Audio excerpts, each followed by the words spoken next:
What's new? What did I change? have a rebuttal coffee in there. He's talking. I don't even know jacket. If I had $1 But I don't want for to what you be said. You'd be a rich man. I'm not. Okay, let's learn. Ready? We're holding chapter 21, 21st chapter of Tanya. We're not, Today, but it's okay if you want to. we were holding. Be there. We were holding. Hey, we were still in Thank you. 20. No, we started chapter 21 last week. Yeah, So, good place. So this is today is Lag BaOmer. It's the 33rd day of the Omer. It's the Hilula of the Rabbi Shimon Bar Yochai. It's the passing of the great Tanya Rabbi Shimon Bar Yochai that revealed the hidden aspects of the Torah, Chassidus, Kabblah to the world. And it's an auspicious day to learn Chassidus, to learn the esoteric aspects of Torah, which in Chassidus it's called the Neshmasa Deraisa. It's called the soul of Torah. It's actually called the soul of Torah. And it's called the soul of the soul. That means it's not because Kabbalah, it may not be for everybody to learn Kabbalah. But Chassidus, everybody needs to learn Chassidus. Everybody should learn Chassidus. Everybody should learn the concept of soul. That's not something that a person should not study. Every person should know who his soul is because it's part of him, and it's his essence. And he should know who his true essence is. What his true essence is, because if you don't know the essence, then how can you know the outside? How can you know what's outside? What it comes from? If you don't know what your essence is, what is your true essence? What is the true nature of who you are? So the Arizal, the Rabbi Shimon Bar Yochai, great Hasidic rabbis throughout history, made revelation. They did revelation to the world. They gave the world a capability, a window to see concepts that maybe you wouldn't see on your own. And that was the discourse of the Tanya itself, what we're learning today. Tanya, the Alter Rebbe, open up an avenue, open up a window so that every person can see something more deeper in life, to see what's behind things, to see the neshama. Just like a person has a neshama and a guf, he has a soul and a body. It's not enough to know you have an neshama. You have to see. You have to ultimately comprehend it, and that takes meditation and to think about it and to understand it to the best of your ability. And every person to be able to express it. What does it mean that he has a neshama? What is the effect of the neshama? As the Rebbe would always say, in every sikha they would say, he would speak any discourse he would speak. He would say, what is the outcome? It has to be an outcome. We can sit and learn and contemplate and meditate, and everything is in a spiritual sense. What is the outcome of every kind of a concept? There has to be an outcome, a bechein. That's the Hebrew word. Bechein. What is the bechein? What is the outcome? How do we use it out in an action, in a concept of action, that it doesn't stay in a philosophy? It comes in a reality. Just like my neshama comes in a reality. My neshama would be above and would not come in my guf and give it life. Then my neshama would be a reality. It would be something. I mean, it's going to be a concept. It would be a spiritual reality. I need it to be Baruch Hashem, say every morning, the Eibishter gave me, he brought it within me. Not that it's above, not that it's a spiritual concept, he brought it within me. Which is an unbelievable miracle. Every single day that the Eibishter brings my neshama down to me. Right? Because if the Eibishter wanted, if God wanted, the neshama would not come into the guf. So what does it mean when my neshama comes part of me? What is my neshama? What is relevant, my neshama, to me? Does it make a difference that I have a neshama or not? Or my neshama is not relevant? We learned to Chassidus, we learned to Maimah yesterday here. The Maimah of the Rebbe, Lahavin Inyan Ashbi, to understand what the Rashbi was, and to understand the greatness of the Rashbi and the relevance of the Rashbi. We see that the Rashbi is relevant. You have to make him relevant. You got to become relevant. My neshama needs to become relevant. So it's not enough that I have a neshama. It's what's the relevance of my neshama. It's not enough to have the Torah. What's the relevance of the Torah? I don't know. Every person is different. Every person is different. I don't know. What is the relevance of the having a neshama? What's going to be different today that I have a neshama? If the neshama is not relevant, you don't have the revelation of the neshama because it's not relevant. So it's sleeping. What is going to be relevant that I have a neshama today? What am I going to do different today because I have this neshama? What is God relevant to me today? You can ask the same question. What is God relevant to me today? The Frierdiker Rebbe would say, before you go to sleep at night, you have to ask the question, what do I do for God today? I know that you know what you did for yourself today. Even in spiritual things, what you did for yourself. What did you do for God? What's the relevance of God? You could have done all the mitzvahs in the Torah and nothing with God. It's your own personal agenda. Yeah, you feel good being doing a mitzvah. It has nothing to do with God. What is it? What is God? The relevance of God in what I'm doing this? What I did today? Did I do anything for God? Everything I did for myself. It's everything to do with God. Asking the relevance of it. What changed today? If you put on tefillin today, like you put it on 2 days ago, what's the difference? What is the relevance today? Every day has its importance. What is relevant today than yesterday? What's going to be different tomorrow than today? What's going to be different? I'm going to do the exact same thing, say the exact same words, and that's it. So I'm like a tape recorder. So I could be like a tape recorder. And everything I just put on replay. And that's it. We replay the next day. Hey, yeah, What? come on. Huh? Doesn't Hashem recreate the world every day? Right. He creates the world every second. Every second. So the question is, and that's why is it able to create the world every second? Because every second is relevant. Every minute is relevant. There's a purpose for today's minute. There's a purpose for this situation. Yes. I think it's helpful to read the definition of relevance. Okay, tell me. It might not be the definition that I'm going to say. Appropriate to the current time period or circumstances of a contemporary interest. Closely connected to the appropriate to what is being done or considered. Okay, fine. So it's not arguing me right now. What does it mean right now? What I'm doing right now? Thank you. That's perfect. Yeah. Perfect. For a different person. So that's a question. So it says Avram Avinu, Baba Yamim. It says Avram Avinu came with his days. The meaning is, Chassidus explains, it means it came with each day. Avram Avinu came with each day. Every day he lived 175 years, but he came with each day because every day was important. It was not just a continuation of the previous day or a connection to the next day. Every single day was important to him. And that means that by him, it was not just something that was just one hemshech, one long period of time. There was no continuation. Every day was important. Every day was its own importance. I think it's what he was trying to better the world, because he was trying to help people, and that's why he was walking into his house. Yeah, that's another issue. Yeah, in essence, every day is important. And every day you have to do Achnas Tzarchim, and every day you have to learn Torah, and every day you got to daven, and every day you got to put on tefillin, and every day you got to give tzedakah. And you can't say I gave tzedakah yesterday, and therefore I don't have to give tzedakah today.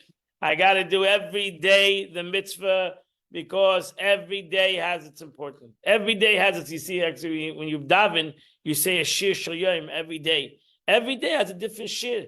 A different song. It's not the same song of yesterday. Every day has a different shit of a different song. Every day has its importance. It's you have to be able to live such a life. You have to be focused in life. It's not so easy to be able to live a life of relevance, whatever, that every day is relevant and yesterday is not today and tomorrow is not going to be today, and to be able to live such a kind of a concept. Yes. I was wondering about the flame. Yeah. So that you would either watch a candle flame or be at a bonfire. So a fire, we're so fascinated by it for several reasons. One is it's always changing. And we're in that moment of change. And I think what the Rebbe is saying is that we need to open ourselves up to the possibility of change and be amazed. Be in the experience, be in the consciousness, and allow every moment to bring Hashem into the moment and renew our own consciousness. Beautiful. What a beautiful statement. Okay. So let's learn inside. Let's start. Ready? Let's try to chew a whole chapter today, chapter 21. You think we could do that? That's ambitious. Let's go. Let's go for it. Chapter, it's a good one to choose. I don't know. That's what we're holding. However, the nature of divine order is not like the creation of flesh and blood. The man utter a word, the breath of it was speaking is something that can be sensed and perceived as a thing apart, separate from its source, namely the 10 faculties of the soul itself. The Holy One, blessed be He, speaks. It is not heaven and earth separate from Him. Blessed be He, for there is nothing outside of Him, and there is no place devoid of Him. Therefore, His speech, blessed be He, is not like our speech, God forbid. Just like His thought is not like our thought that is written, for my thought is not like your thought. So my ways are higher than your ways. Speech, blessed be He, is called speech only by the way of an anthropomorphic. You know what that means? Illustration. Go get it. In the sense that as in the case of man below, whose speech reveals to his audience what is hidden and concealed in his thought, so too is it on high. With the aid and safe, with the infinite light of God, blessed be He who emits light and life force, as emerged from Him, from the concealment into revelation, to create the world, to sustain it, is called speech. These emanations are indeed the 10 fiats by which the world was created. Likewise, also a reminder of the Torah, the prophets, and the writings which the prophets conceived in the prophetic vision. So we should realize that the Torah and all the Tanakh, the entire Tanakh, which is prophecy, which prophesies from when they prophesy what God wanted them to prophet to say, we should realize that Torah is united with God. It's not like when I write a letter or I say a speech. It's something that's separate from me, self-understood.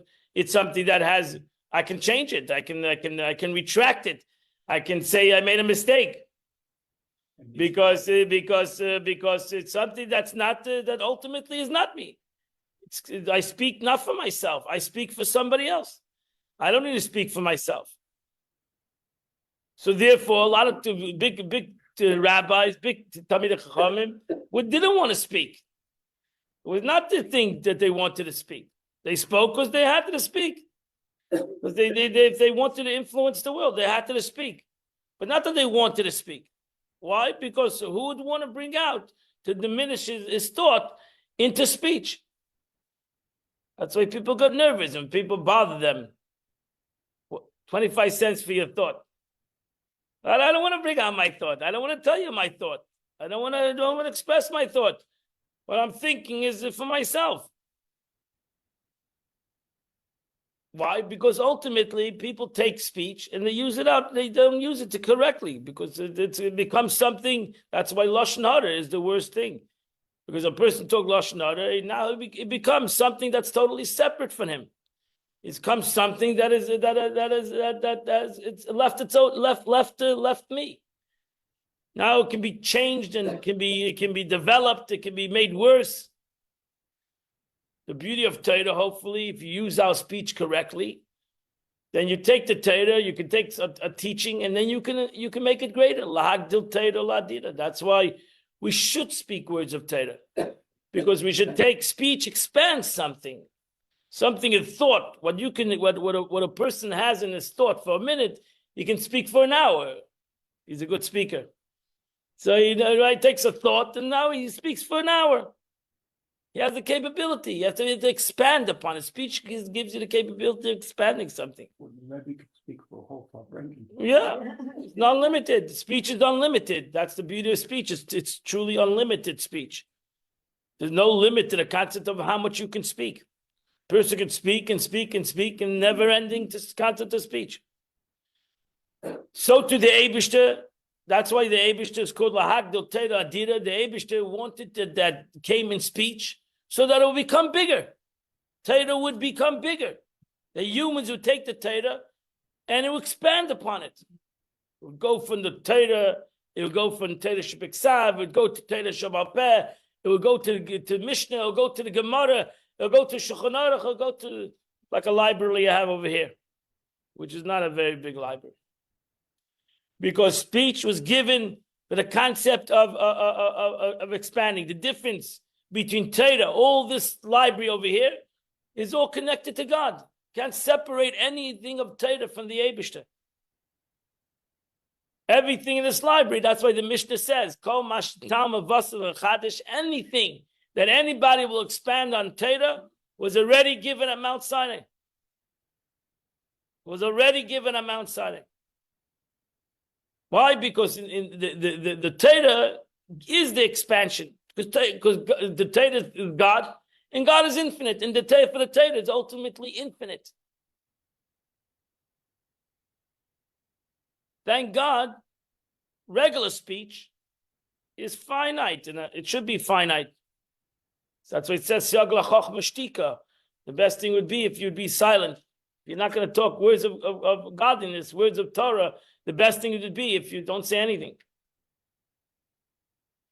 Called Varim B'Telim. Idle. No, Varim B'Telim is, Talim is not idle, is idle? B'Telim is irrelevant. Irrelevant speech. What? Chatter. Chatter. But yet, so his so-called speech and thought are united with him in an absolute union. As for example, a person's speech and thought, while they're still in potentia, in his wisdom and his intellect, or in his desire and his craving that is still in his heart prior to rising to the heart, to the brain, where in cognition they are formulated into so to say letters. At the time, the letters of thought and speech, which involves that of longing or desire that is still in potentia in the heart, where they are absolutely, right? We're going to knock off this chapter, fused with their root, namely the wisdom and intellect in the brain and the longing and the desire of the heart. Verily so. By the way of example, are the speech and thought of the Holy One, blessed be He, absolutely united with His essence and being. Blessed be He, even after His speech. Blessed be He has been already become materialized in the creation of the worlds. Again, that's why the Alter Rebbe brings down the Maimonides that says in the beginning of Tanya, and we learned it in the beginning of Tanya, Alter Rebbe says that that in a human being there are three entities, right? The Rambam writes, in a human being there is the Hoyadea, Hoamadu, Hoyadua. There's a person. There's the knowing. There's the knower. There's the knowledge. There's the knower, and there's what's known. That means there's the concept of the person. There's the person. There's his knowledge, and there's what he knows. These are 2-3 different concepts in a human being. And not always do they come together. So you have the person, he's not using out his knowledge. He's still a person. And then you have a person that has knowledge, they're using out his knowledge. And what is he using out his knowledge for? For something that is known. He's going to learn something. The question is, what is he going to learn? He can learn A, he can learn B, he can learn C, he can learn good things, he can learn bad things. By the Eibishter, the Rambam writes, all these 3 things are one. He's the knower, he's the knowledge, and he's what's known. At the same time, which the Rambam writes, it's above comprehension. Which in Chassidus, what is that called? We said it a couple of times over here in this chapter of Tanya alone. Oir Ein Sof. An infinite light. An infinite light. So you have Oir Ein Sof. Let's give you in Chassidus, you have Oir Ein Sof, which is the infinite life. That means which in another terminology in Kabbalah is called lifnei atzimtzum. It's called the before the contraction, and then you have the way after the tzimtzum, after the contraction of godliness, which now you have and Caleb. You have and Caleb. You have light and vessels. But you have in the world of emanation, in the world of Atzilus, the is so strong that it's like and Seif. It's still an infinite light, even though there are vessels. So there is chesed there is chachma Atzilus, there's wisdom of the world of emanation, there's bina of the world of emanation. There's chesed in the world of emanation, but over there the Oris and Kalim are one, and then you come to Bria, to the world of creation, where there you see the Oris and Kalim. Over there you see the Kalim, you see the vessels. So over there you see what vessels are. In a human being, it's the same thing. In a human being, you have the same thing. Yechidesh benefesh. The oneness of the soul, the oneness of the soul, the chiddush, the essence of the soul, is an is an infinite light. It's above comprehension. It's totally, as I said yesterday, it's yachid umiyuchid. It's one and unique. The Jewish soul is one and unique. That's why, in truth, is in the aspect of yechidesh benefesh, the oneness of the soul, there's only one soul. So one soul. We're one soul. One unique soul. And as the soul journeys down, we are one entity. We all come from one soul. The Jewish people come from one soul. They come from one neshama, from one source.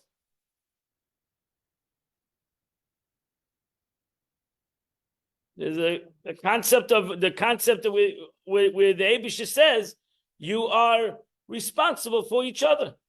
That's why you're responsible for each other. You have an obligation of Avas Yisrael. You have an obligation of being responsible for each other. Begashmis u'beruchnis, in spiritual and in physical, we're responsible for each other. We cannot say, I'm not responsible for another Jew. We are. And therefore, also in Torah, if you do something good, everybody receives. If you do something bad, everybody is affected. It's not only you that's affected in the Aveda you did, it's every Jew that's affected in the Aveda you did. In the good, self-understood, the mitzvah you do, every mitzvah you do elevates every single Jew. Why? Because we are one in the Yechidah Shebenefesh, in the essence of the soul. It's echad, and it's one, it's unity, and it's a concept of, it's unique. The Eibush is also echad umiyuchad. The Eibush is one, Shema Yisrael Hashem echad. The Eibush is one, it's total unity, there's no separation between God and the world. That's his oneness. God is united with everything in the world in an infinite way. And he's unique at the same moment. He's unique. He's self-understood above something that's totally kaddish, totally separate from. I have a question about does that apply to people who are not Jewish? Like when we do a good thing or a mitzvah, we elevate the world in general, right? Not just the Jews. Yeah. Is that true? Yeah, we elevate the world because that's our avodah. Our avodah is to elevate the world. And so how is that? That's why the nations of the world, when one Jew does something negative, the whole world blames all the Jews, because it's true. It's very true because the nations of the world understand this concept sometimes more than Jews comprehend this concept. It's a famous story about Balis. There was a famous story in Yossi Balis, who was condemned. Where was it in Russia? He was condemned. He was they brought him to case, and they brought the whole Yiddishkeit together. Blood libel was the last blood libel. Famous story It happened in the early 1900s. So, so one of the questions they asked, they said in the Gemara, it says that Atem Kruyim Adam. It says that the Jewish people, and the Gemara says Adam. It says in the Torah, Adam is humanity, but the Gemara says Atem Kruyim Adam. You're called Adam. I mean, the Jewish nation is called Adam. So they said, you see that the Jews are, they're trying to be, different than everybody else, and that's why they can treat other people like, chas v'shalom, blood libel. Take the blood of other people and use it out, because Atem Kriyim Adam, you are called Adam. So the Rebbe Rashab was involved with this case. Told one of the lawyers he should answer that question. Is that the case itself proves the Gemara? The Gemara says Atem Kriyim Adam because Adam is the only word that because there's different names of Adam. Humans have different names. There are 4 different names: Adam, Enosh, Gever. They have different names in the Torah. The word Adam cannot be plural. There's no plural word for the word Adam. So the Gever is Gevarim, Anoshim, Enosh is Anoshim. But there's no plural for Adam. There's no Adamim. Adam is a singular word in Hebrew. What the Gemara means is Atem Kriyim Adam, that the Jewish nation is a singular thing. And this court case is proving that we are a singular nation. That you're condemning the entire Jewish nation because of the act of one person. So that proves the Gemara. That proves what the Gemara says, that the Jewish people will be a nation that if a Jew will do something in the other end of the world, it's going to be the condemnation of Jews throughout the world. That's going to be why? Because we're Adam. Atem Kriyim Adam. That's what the Gemara says. You are singular. You're singular. Other people, you condemn Yankel, you condemn Jack. Jack's a terrible person. Jack, you don't say the whole society is evil. No, that person's evil. When it comes to Jews, if a Jew does something, we say Jews are evil. No, let's say Yankel is evil. We don't do that. So because that what? Yeah, they don't even realize why they hate Jews. I had a joke and say, "What's the difference between an anti-Semite and a Jew?" So the difference is an anti-Semite. He says, "I hate Jews."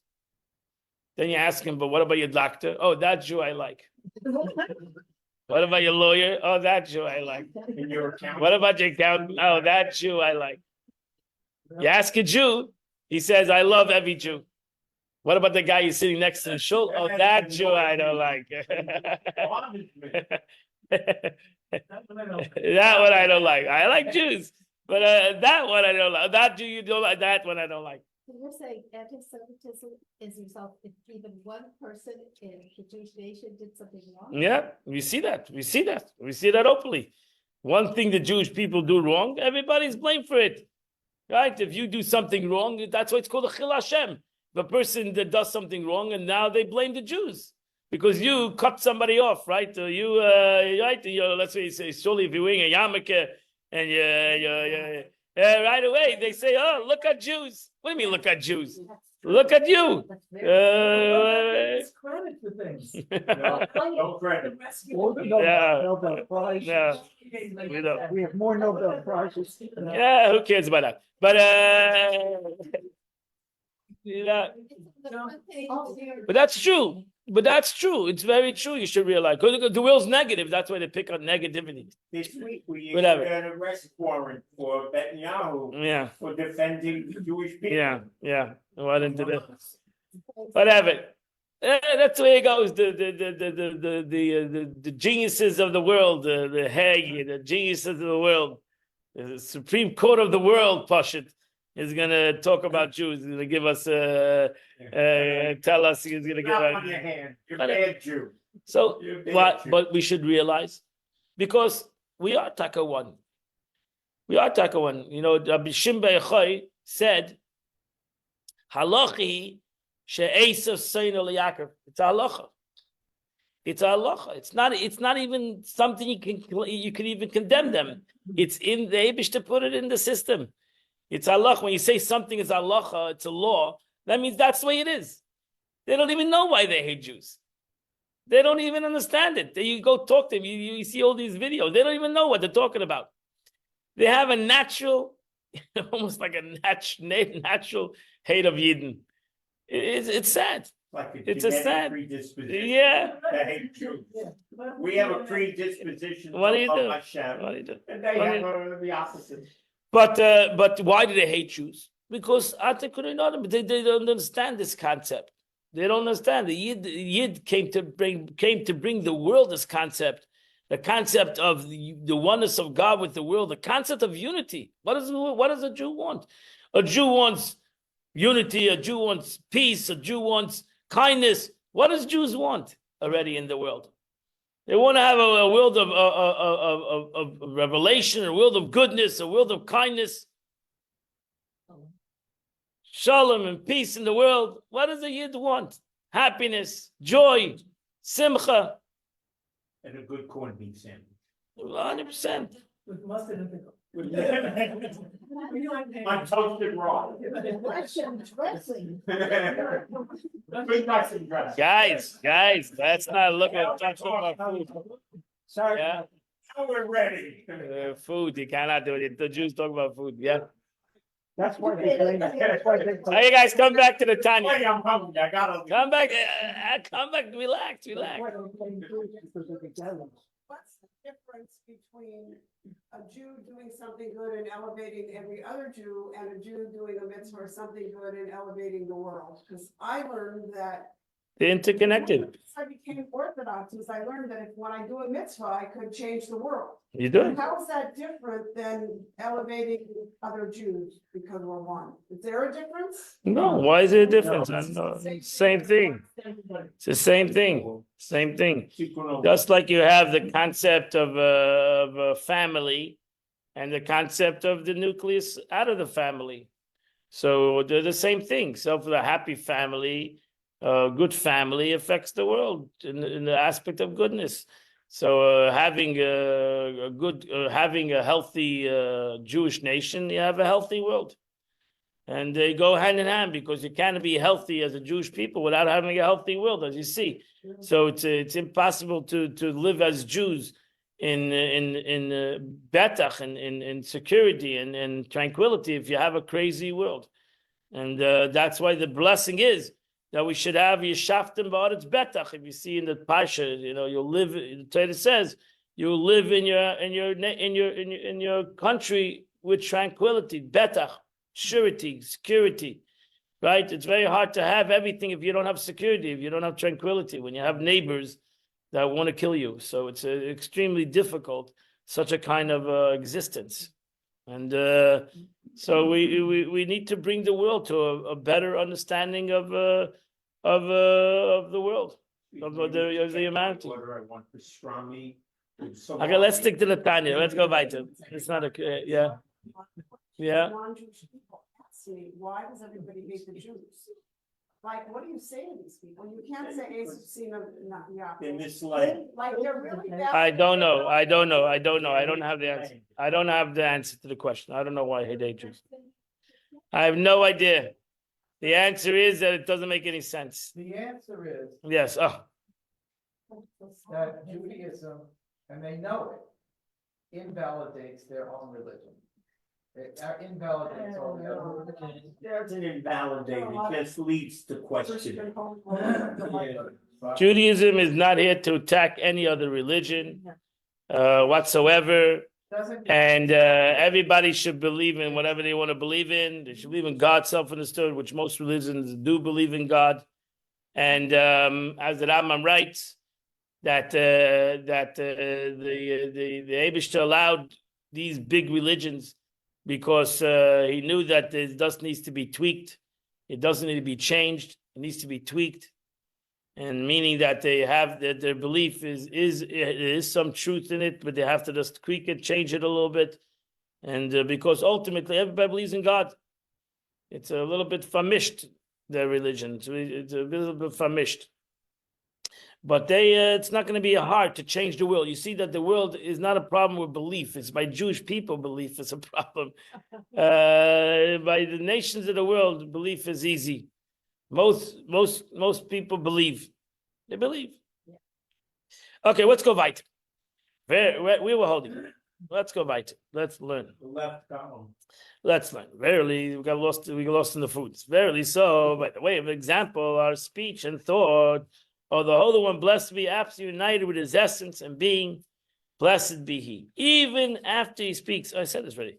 Until the creation of the world, just as united with him, the world were created, there's no manner of change before, blessed be, but only for the created being, which receives their life force from him, from his word, blessed be, as it were, in a revealed state at the creation of the world, in which it is clothed, giving them life through a process of gradual descent from cause to effect and a downward gradation by the means of numerous various contractions until the created being can receive their life force and existence from it without losing their entity. And that's an important thing that Chassidus teaches us, that it's all about revelation and on something that's not revealed.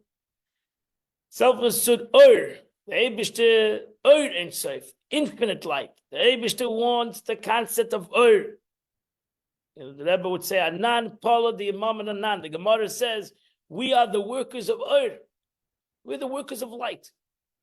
And our job is to reveal light in the world. That's the avoid of a Yid, to reveal light in the world. And the more light we reveal in ourselves, the more light we reveal in the world. The Eibishter gave each and every one of us the capability to reveal this light. That means we have to take the concept of light, we have to take the concept of this light, which means take the Torah, take the mitzvah, and reveal it in a light way, in a way of light. In a simple way, how do you do that? How do you do that in a simple way? In a simple way is that you live this light, right? You live this light so people can see what it means to be a person that learned Torah. What the Torah affected me. The way I live my life. How do I live my life? Because I've learned Torah. How do I live my life? Because I do a mitzvah. And that's when you become a light. That's when you actually become, in a way, that you become because what is light? Light is that it gives the capability for other people to see in this room. We turn on the lights. So light is not for me only. Light gives the capability for everybody that is connected to this light. Everybody that's in this room now has a light in this room. We need to be a light. You need to be a light. The once asked the Rebbe Rashab, what is a chassid? He said a chassid is a lamplighter. Yeah, a chassid is a lamplighter. He said, what happens if you're in the middle of the ocean? Yeah, you have to light a lamp. That's a lighthouse. You have to light out. You have to be a lighthouse. A chassid needs to shine. A yid needs to shine. Just like the Eibishter, God, in Chassidus and Kabblah, he's called Ein Sof, he's a light, because God is the concept of light. He wants to give, that's chesed. He wants to give light. He wants to give good. A human being should act like God. He should be a light.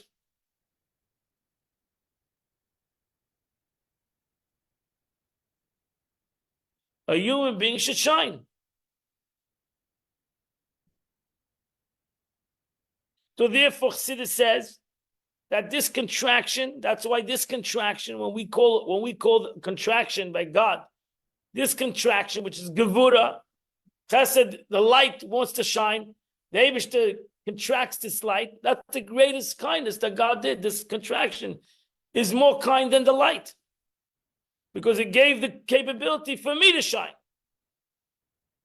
If the Eibishter would shine this light without this contraction, it'll be the light of God. When God contracted this light so that I would be able to take this light and make it shine. So now it's my avodah. It's not God's only, and even though it's ultimately God's light, it's not my light. But it gives me the capability to take this light. This contraction gives me the capability. I learn the Torah, I comprehend it. I'm shining. It's my expression. And that's the beauty. Because we can all express ourselves differently. We all can take the light of Torah and express it differently. Sinai, when God spoke, it was overpowering, and we couldn't deal with it, and we kept passing out. Correct. And it was only when he intervened Moshe to tell us what he's thinking, did he create a separation that we could handle. But there was no symptom at Mount Sinai. Right. I So we thought needed, right. directly. So we needed that concept. So the Eibishter ultimately did it, Tzimtzum. And that's why you have the Torah. It's written on a parchment. It's written in a book. It's a great contraction of light. As the Alter Rebbe says, no author wants to write a book. No true author wants to write a book, because he's gonna, by putting it in a book, it's going to give a capability of fixed. You can't change it, and people will take it. You take the expression wrong, and as the first pasuk, Moshe Rabbeinu says, the way God wrote the Torah, people are gonna take it wrong. Bereshis bara Elokim. If you take those 3 words, you have already a problem in the wording. Bereshis bara Elokim means in the beginning was created God. If you really in the real translation. Bereshis, we flip it over. In the beginning, God created. So we take the Elokim put it before the bara. But if you take the verse itself, Bereshis bara, in the beginning was created Elokim. So Moshe Rabbeinu says, how do you write it? This is when you're writing it. We need a ghost writer. You need to hire a professional. In the beginning. Before the Big Bang. In beginning, you take the translation, the simple translation is Bereshis in the beginning. Bara was created. Elokim, God. What does that mean? So we flip it over. We say Bereshis Elokim bara. That's what it should have said. The beginning, God created. And it shouldn't. So what does it mean? So God says, God says that I want people should come and they should understand the Torah. If they want to make a mistake, let them make a mistake. I want humanity to come and to take my word and let them do whatever they want with it. And if they want to make a mistake, let them make a mistake. Because if you don't give humanity the capability of making a mistake, then they're not humans. Humans have to have the capability of making a mistake. God doesn't make a mistake, but not the humans. The Torah was given to humans. What does that have to do with the wording? Bereshis bara Elokim. The Eibishter, the Moshe Rabbeinu said you should put the Elokim before bara. If you want to make it simple, you should have said Bereshis Elokim bara. In the beginning, God created. That's what the pasuk should have said. Bereshis bara Elokim. In the beginning was created God.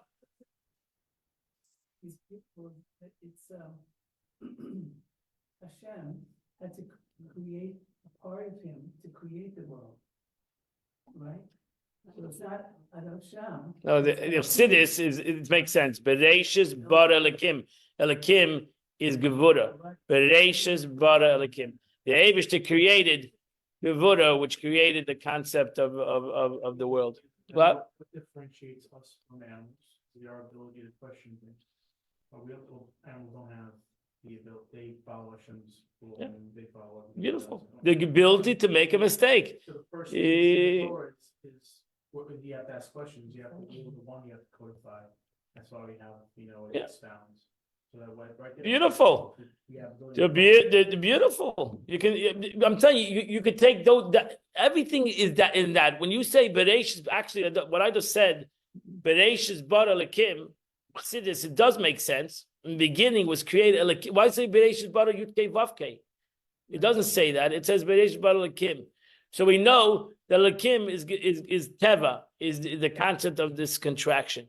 So the Eibishter created this contraction that gave the concept of the world. If the Eibishter wouldn't have created this contraction, this symptom, you wouldn't have Shamayim v'aretz. So the contraction is a creation of itself. And that's the beauty. And what does this contraction do?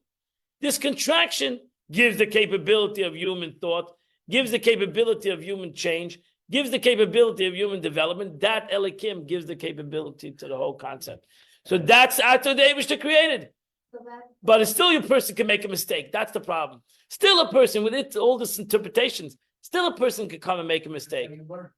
But still, a person can make a mistake. And the Eibishter says, what's beauty is that God's expression. If somebody comes and makes a mistake, let him make a mistake. That's humanity is the mistake. The second you have humans, the second you have thought, human thought, you're going to have a mistake. You have God thought. That's why God says, my thought is not your thought. Because God's thought is part of him. A human thought can make a mistake. How can you make a mistake if it's part of you? Because your thought is not part of you. So therefore, if it was part of you, you would never make a mistake. Because you're taka pure too. So how is it possible that a human being to make a mistake? A human being that's godly, Shamash and Satabi Tahir, a human being that has a godly soul, how's it possible to make a mistake? Because that's the point. The second you created in a way that through the concept of this contraction, now you can make a mistake. Thank God you can make a mistake. What?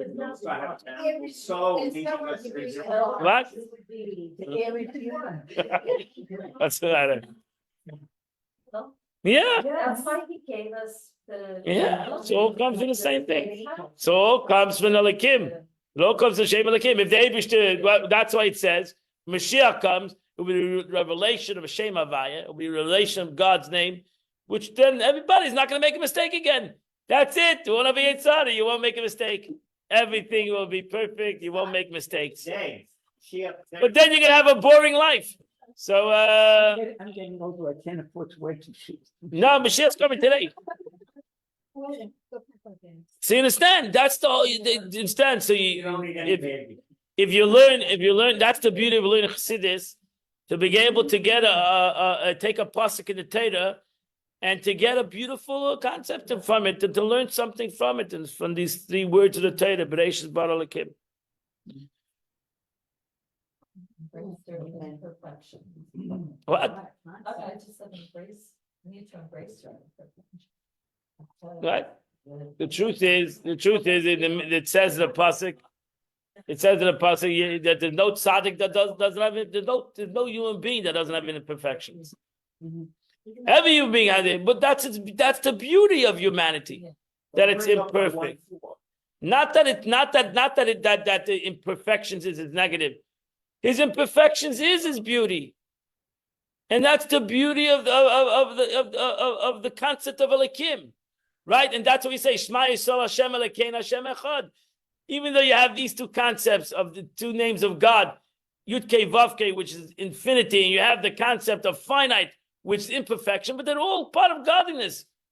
They're all the imperfection and the perfection, all part of purpose of God. So being imperfect is also perfect. Perfectly imperfect. Perfectly imperfect. That's like you need to search for them. 100%. And when you think you become, when you found him, that means you found him. There's deeper. So then the day that you make something deeper than yesterday was imperfect.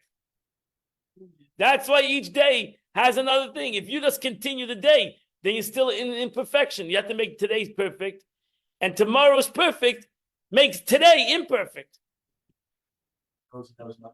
Correct. And that's why the Gemara says, thank you very much. The Gemara says somebody who knows, the Gemara says that when somebody who says he has acquired wisdom doesn't know what wisdom is. So a person who's smart, like Shlomo Melech, King Solomon, he said, "Achakma, I know wisdom. I was given wisdom, but I know he the chaykim imeni, he's far from me. So my wisdom teaches me how far I'm from wisdom. So it's not that I'm stupid because I know I'm stupid. I'm smart and I know how stupid I am because I'm smart.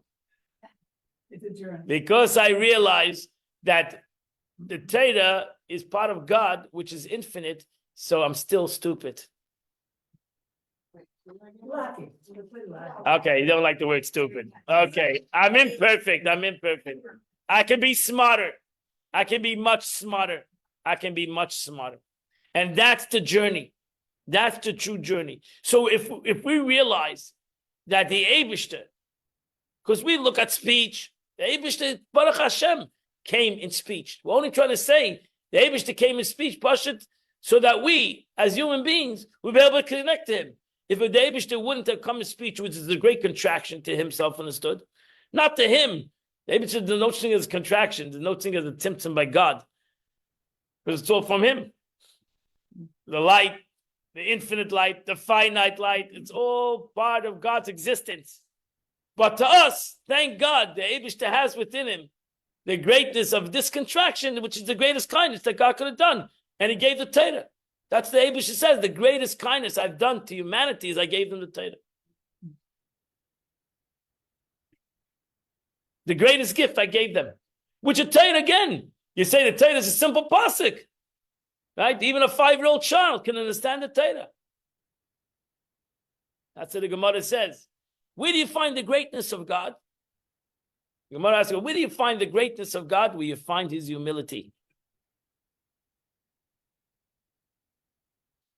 That the Torah can come down into a 5-year-old child, that each and every one of us can open up a chumash and learn. That's the greatness of the Eibishter. The Eibishter is infinite. Can come into a finite entity that's totally understandable on many different levels. That's the humility of HaKadosh Baruch Hu. That's the greatness of God. That Tzimtzum, in essence, shows on God's greatness. That's God.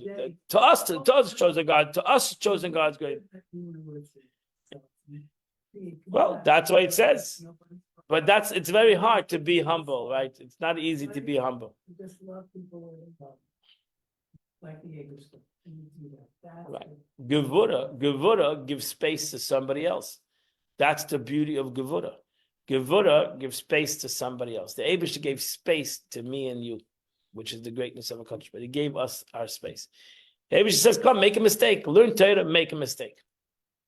Hopefully you'll realize the mistake. And it didn't say he wants. Those who want to make a mistake, come make a mistake. I don't think I don't say. I didn't say he wants to. He says, come and make a mistake. I'm sure we all make mistakes. Imagine even Ashi says, I don't know. You happen to Gemara. The Gemara says, Teku. I don't know. Right? They can argue, great Tanaim, they can argue. I don't know. We don't have to know everything. That's it. I don't know. The Gemara can come to you, right? You can argue. You ever learn Gemara, you can learn 7 pages, and then it comes to the end. I don't know. Right? I don't know. Teku. Tishbi Yitzhak, away from Mashiach. I don't know. Imagine we gave up 10 pages and to come to a conclusion. I don't know. But that's the beauty. The beauty is that not everything has to be known. Not everything has to be known. Baruch Hashem, we can have some things known and we can journey in it. If we imagine that everything was known, then we would think we're God. That's why the Kotzker Rebbe once said, the God that I know is the God I don't want. The Kotzker Rebbe, he said, the God that I know is the God I don't want. Because God is self-understood. Ain't safe. He's unknowable. So whatever is known is self-understood. The unknown.